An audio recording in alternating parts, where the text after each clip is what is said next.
চাপন।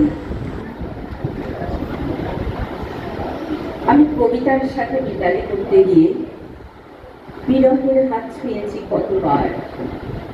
আমি কবিতার সাথে মিতালি করতে গিয়ে ছয় ঋতুর সাথে হারিয়েছি বারেবার।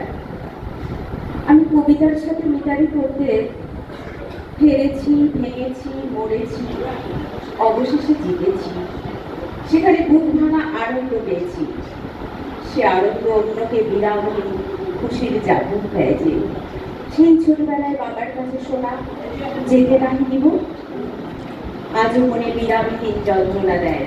সে তো ভালো লাগারই আরাধনা। কত সহজে কবিতারা আমায় নীল আকাশের স্বপ্নমণিদের সাথে ভাসিয়ে নিয়ে বেড়ায়। কখনো কারখানা চূড়ায় নেমে বাসে, কখনো বরফের মুকুট নিজেই পরে নিই মাথায়, আবার কখনো মুঠো মুঠো বরফ ছুটতে থাকি আমার আপন খোলা আকাশকে। শুধু মুচকি হাসিতেই ভালো লাগা জানান দেয়। কখনো পাহাড় থেকে ঝর্ণা হয়ে নীল দিগন্তকে সাক্ষী রেখে পাহাড় সবুজে ঝর্ণার জন্য সুর ছুঁয়ে ছুঁয়ে নদী থেকে সাগরে এগিয়ে মিশি।